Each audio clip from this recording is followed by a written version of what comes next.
Saat ada seorang ummahat yang dilarang oleh suaminya untuk mendengar kajian, membaca majalah, dan melarang untuk berteman dengan ummahat yang sesama asatidzah yang bersama ulama kibar. Apakah terwang apabila tidak mentaati suaminya tersebut karena suaminya mantan muridnya ustaz-ustaz Al-Manhaj?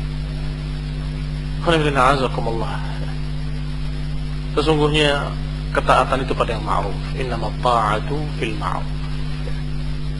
Ketaatan itu pada yang baik-baik.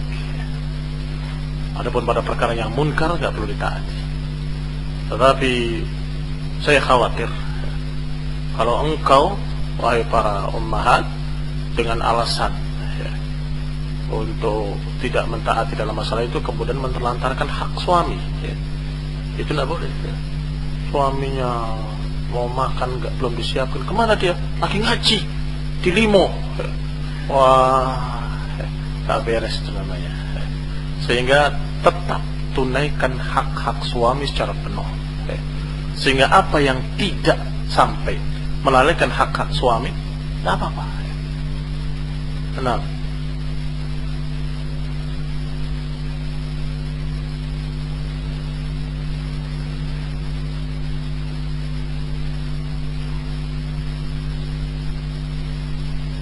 Bagaimana menyikapi ikhwan yang masih fanatik kepada Ustaz Muntir CS karena Ustaz Muhammad belum mentahdir Ustaz Muntir?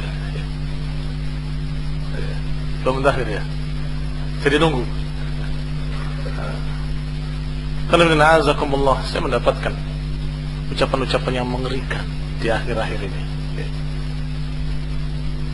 Sampai ketika disampaikan ucapannya Ustaz Lukman kepada Ustaz Syuhada Bandung, dijawab Syekh Mukbil menasihati, berpesan untuk menjauhi orang yang sudah dikatakan hizbi oleh Syekh Rabi, yang pernah dikatakan hizbi oleh Syekh Rabi.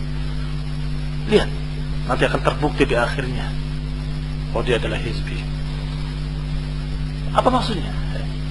Maksudnya Syekh Rabi pernah mentahdir Ustaz Lukman mengatakan hizbi, berarti nanti akan terbukti dia hizbi begitu.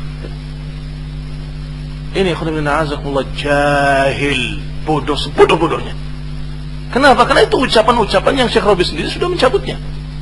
Dan Ustaz Lukman ketika dikatakan ain, aku melihat ada pandangan hizbi dalam matamu, itu adalah ketika menyampaikan pertanyaan, pesanan dari Panglima Laskar Jihad. Makanya dia kecewa berat dengan Panglima Laskar Jihad, karena dia yang jadi cerusak namanya. Karena disuruh untuk nanya, coba nanya begini, coba nanya begitu. Di samping itu, kalau Syekh Rabi sudah menyatakan sekarang bahwa beliau adalah salafi, ahli sunnah, dan mendapatkan tazkiyah dari masyayikh, terus yang dipakai yang pernah begitu, berarti dia jahil tentang nasikh wal mansukh, nggak ngerti nasikh dan mansukh.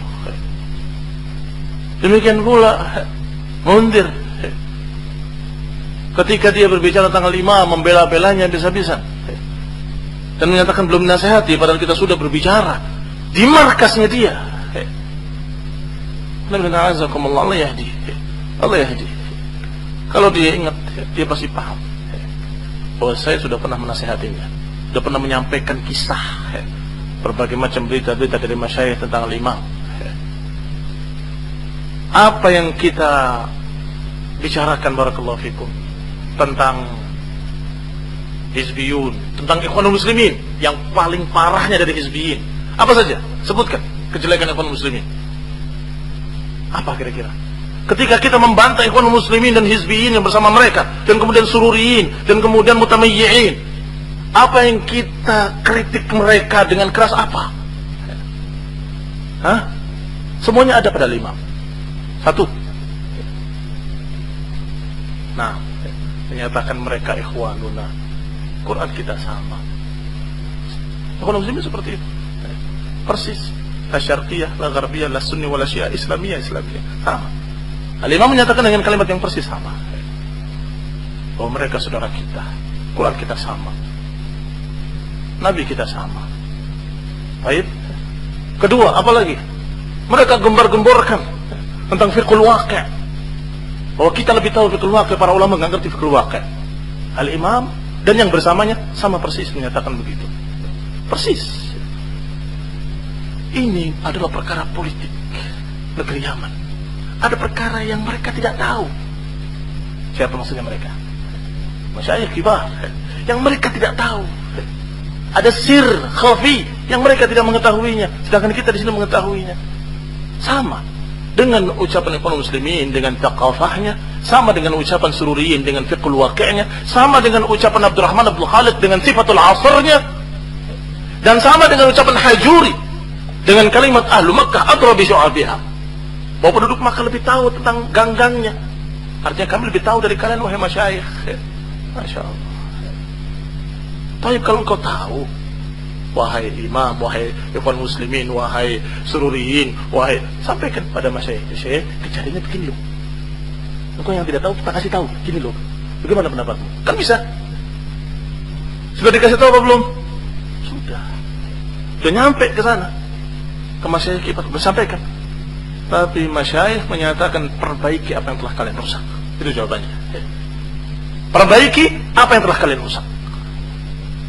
Alhamdulillah. Tetapi subhanallah, ta'assub ini yang menutup mata mereka. Kenapa nunggu Ustaz Fulan, nunggu Ustaz Fulan? Yang penting bukti sudah ada, pegang kuat-kuat.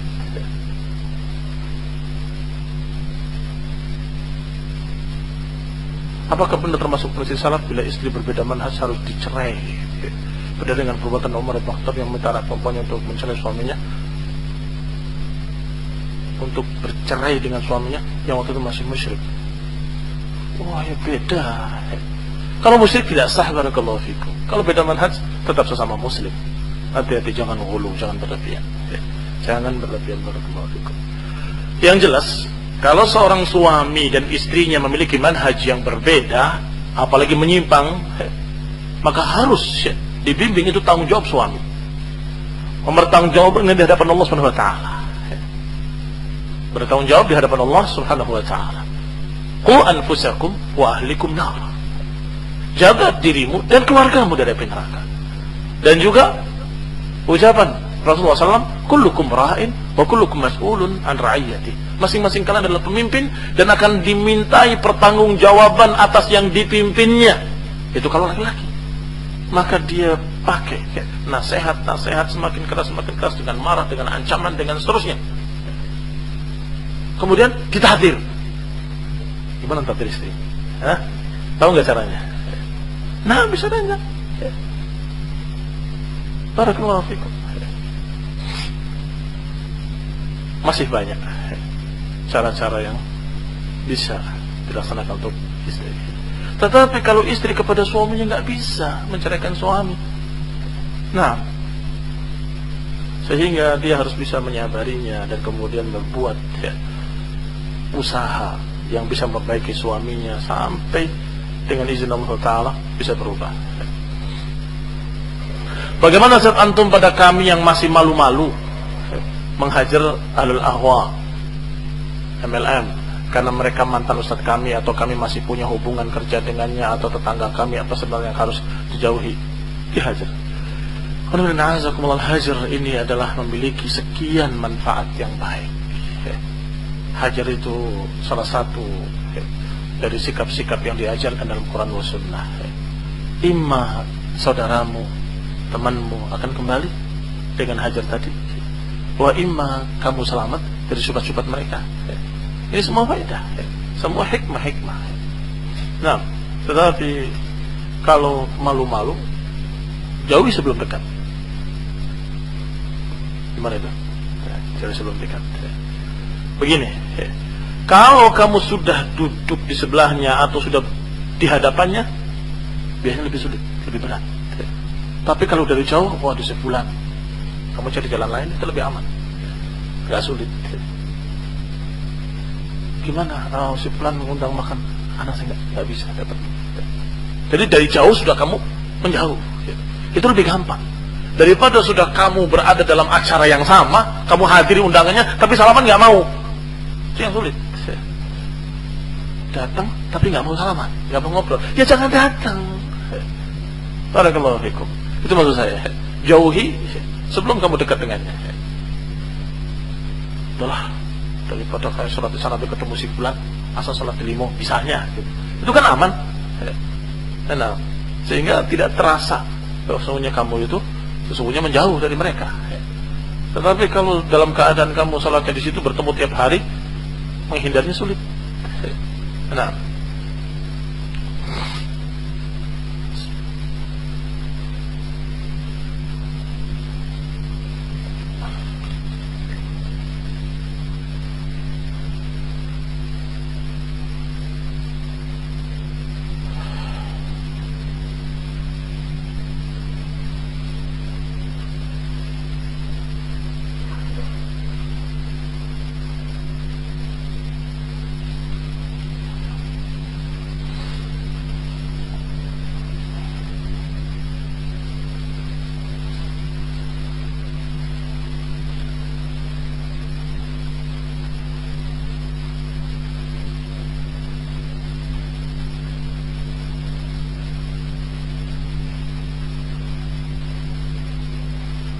semoga Allah selalu menjaga antumnya Ustaz. Bagaimana kalau ada kelompok yang mengatakan kami mencukupkan diri dengan ulama kibar seperti Syekh Shalih Al-Fauzan dan kawan-kawan yang tidak suka berbicara fitnah, hanya sebatas ilmu.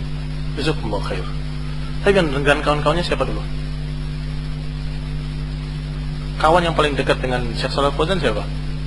Syekh Rabi'. Sering ketemu dan berdua ke tengah padang pasir, ngobrol berdua Syekh Rabi' dengan Syekh Fauzan. Baik, anggap ya, saya bantu ustaz syekh-syekh yang kata mereka tidak atau jarang berbicara fitnah, Syekh Utsaimin, Syekh bin Baz, Syekh Albani, Syekh siapa lagi? Syekh kata mereka loh ya, atau saya enggak. Mereka juga berbicara masalah manhaj, masalah prinsip. Baik, sekarang dalam qadhiyah yang terjadi di akhir-akhir ini, khususnya fitnah di Yaman, kalian bersama siapa? Bersama Syekh Shalih Fauzan? Dengarkan jawaban beliau ketika ditanya, Syekh, bagaimana pendapat tentang orang yang menyatakan bahwa Syiah adalah ikhwanuna? Apa jawaban Syekh Shalih Fauzan? Kata beliau, ana abra ya Allah, fi ma'nah ya, secara maknanya, ana abra ila Allah minhum, aku berlepas diri dari mereka kepada Allah SWT. Hum wa hum ikhwanuna, mereka bukan ikhwan kita, mereka ikhwan syaitan, mereka ikhwan syaitin. Wallah, disampaikan demi Allah, mereka saudaranya syaitan, bukan saudara kita. Itu Syekh Fauzan. Ayo bersama siapa kalian? Bersama Imam atau bersama Syekh Fauzan? Baik, satu. Al-Imam Al-Ma'bari menyatakan dengan kalimat yang dahsyat bahwa perang-perang ini semuanya adalah makarnya orang-orang kafir Amerika dan yang di belakang mereka.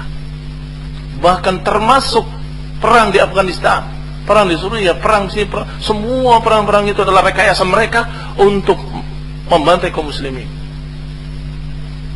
Kira-kira siapa yang dilecehkan? Masyayikh yang mana? Masyayikh yang katanya sering bicara fitnah atau masyayikh yang mereka pegang? Ini kalau kita terima yang disalahkan oleh imam, semua masyayikh.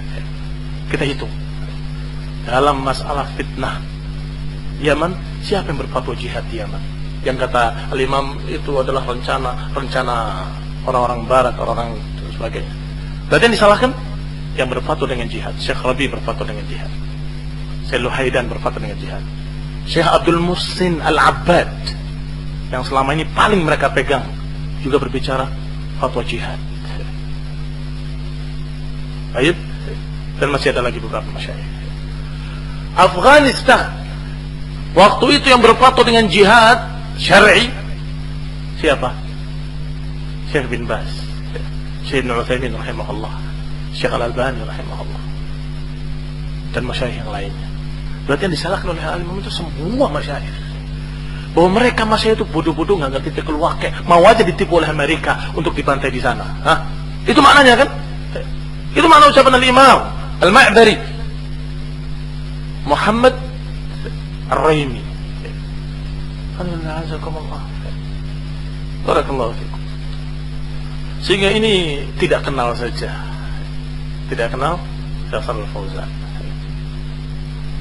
Masya Allah, Syekh hafizahullah betul-betul ma'ruf fi manhajihi wa aqidatihi.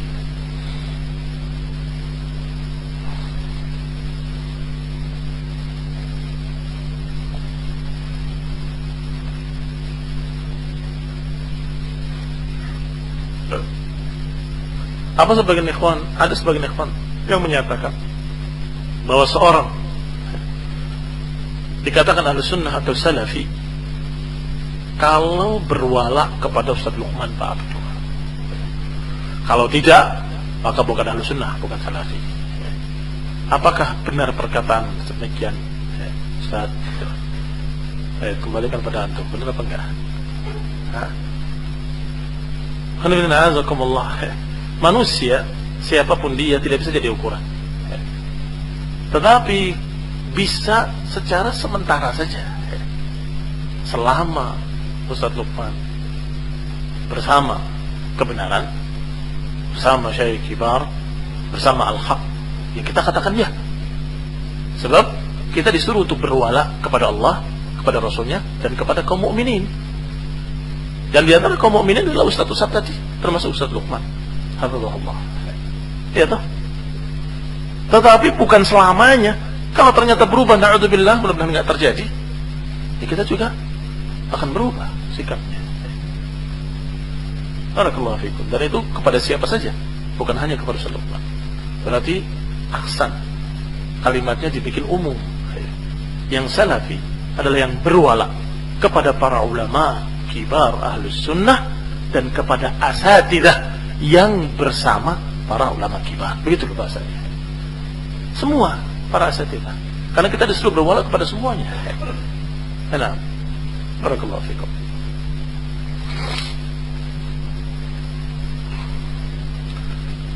Tidak boleh kita takut pada siapapun.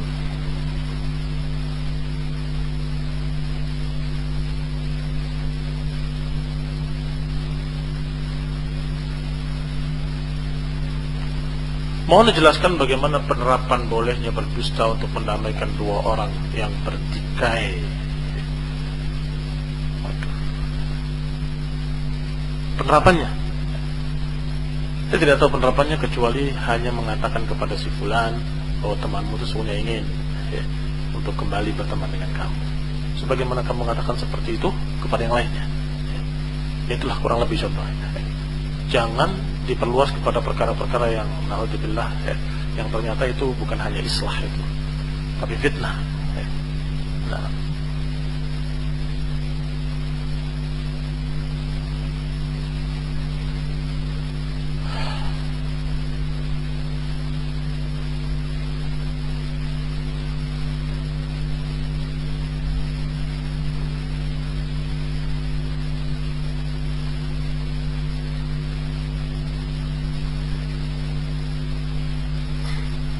ini dusta-dusta mereka.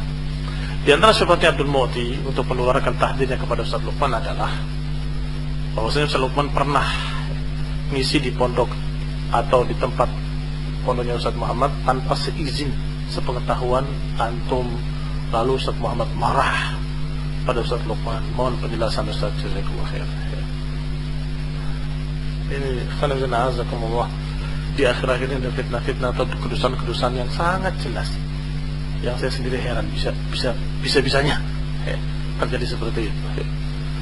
Karena dugaan saya pribadi, nggak mungkinlah mereka berani berdusta. Harusnya gitu ya, nggak akan berani berdusta. Tapi sekarang zaman ini mengerikan. Sebentar dapat berita dari Syekh Fulan, habis itu dapat bantahan. Aku demi Allah tidak mengucapkan seperti itu. Syekhnya membantah. Dapat lagi dari Syekh Muhammad bin Hadi. Nih, Syekh Muhammad bin Hadi mengatakan seperti ini. Beberapa saat kemudian datang lagi ucapan Syekh Muhammad bin Hadi bahwa aku tidak mengucapkan seperti itu. Siapa yang mengatakan seperti itu dariku, maka itu berdusta. Innalillahi wa inna ilaihi raji'un. Berarti betul-betul akhir zaman ini sudah sangat berani manusia berdusta atas nama masyayikh, atas nama asatidzah, atas nama fulan wa fulan. Entah tujuannya mendamaikan atau memfitnah. Jangan-jangan alasannya ini kan dalam rangka mendamaikan. Mendamaikan siapa? Kalau tidak ada, nggak pernah terjadi yang seperti itu, alhamdulillah.